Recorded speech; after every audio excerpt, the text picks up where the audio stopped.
Hello YouTube! Today we're going to be talking about how to beat shaddoll. They are going to be the top meta deck. So we're going to be going over cards that will allow you to beat this deck and what will actually really help you guys. So first card we're going to be talking about is Coffin Seller. Coffin Seller is a continued trap card which makes it so your opponent takes 300 damage for every time a monster is sent to the graveyard. Now that's going to help a lot in the sense that you go looking at shaddoll fusion effect, it will send 2 monsters to the grave. Falcon effect is going to the grave to special summon itself back. Lizard going to be milling 2. I mean, a lot of the shaddolls are going to be milling each other, so Coffin Shower is just going to give you this huge advantage of 300 damage that will really pop up. Now, unfortunately, it cannot stack because it got that monster's S. But here's a card that can stack, is Skull Invitation. Now the only thing I don't kind of say Skull Invitation here first is because it can hurt you as well. It inflicts 300 damage to anytime a player loses a card gets sent to the graveyard. So, meaning if you lose a card, you'll take 300. If your opponent loses several cards, they'll take 300 times how many cards they lose. So it's a pretty nice card and countering a fast deck if you can open up with it. Now the next card, Chaotic Polarize. Now this is going to be really vicious for them because this will shut down their whole deck. Because chances are when they play their shaddoll fusion, you're going to be having your extra deck monster, so you already have a monster on board, so you won't even have to worry about the cost.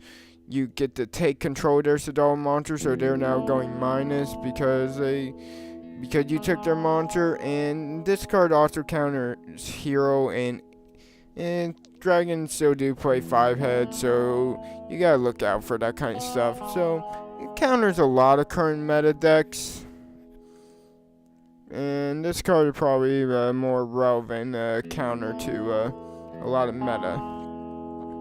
Next card is Nobleman of Crossout. Now since all the shaddolls are flip effects, this card will practically wreck their deck. Especially if you hit their Falcon. They lose all 3 of their Falcons, they are pretty screwed. I mean, obviously you're not going to do this if you're running shaddolls, because it will make you have to mill as well. The other good thing is it lets you look at your opponent's deck, so you can definitely know what to look out for, what kind of cards they play or don't play, and figure out what kind of strategies they'll go for. That's just one of the aspects of seeing your opponent deck. Now, Gravekeeper Shaman. Now, this is really good because Shaman does what Necro Valley didn't do to Dark Wolves. It stops effects in the graveyard, which means all the shaddoll cards effects cannot activate.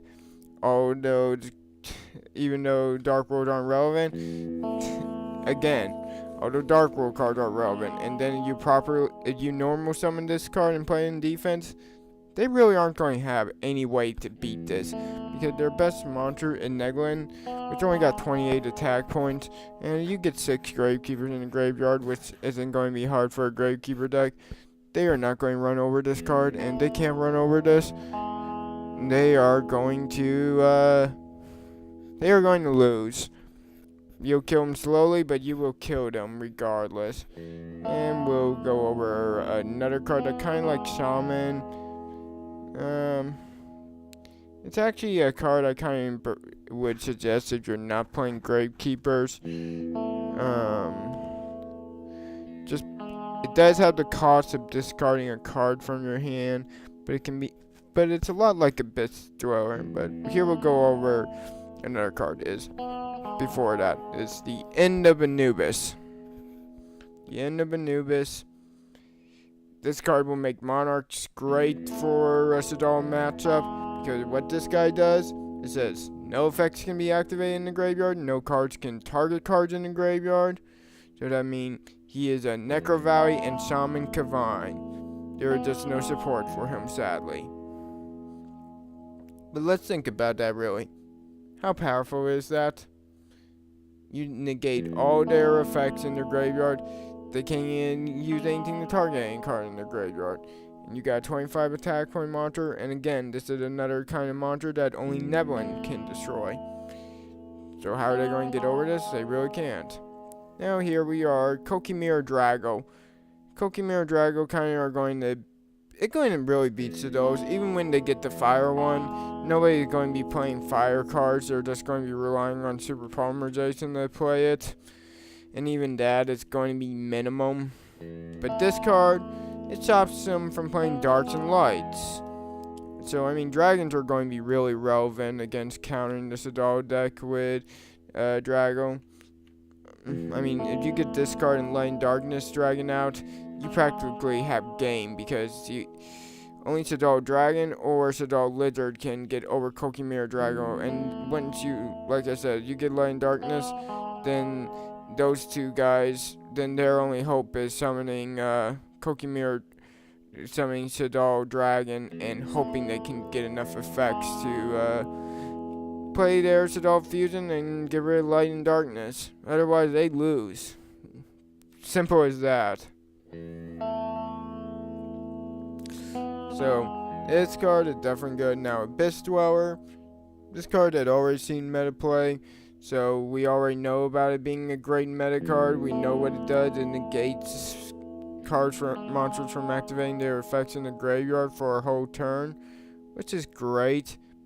But he's a $20 card, so I'm going to give you guys a card that, what I was talking about, Forbidden Graveyard. This card is only $1, and it is pretty much a Abyss Dweller, except you have to discard a card. But I mean, with the fact how this card is, you can run 3 of these in your main deck. All you have to do is discard a card, and then you can shut their play down. It pretty much would be the same thing as playing a Maxi or a Veiler on a lot of decks. I mean, you play Maxi on Dragon Rulers, they know they either gotta kill you or you are going to beat them next turn. So they kind of just stop their play. And that's what this card does, is it ends their play right there.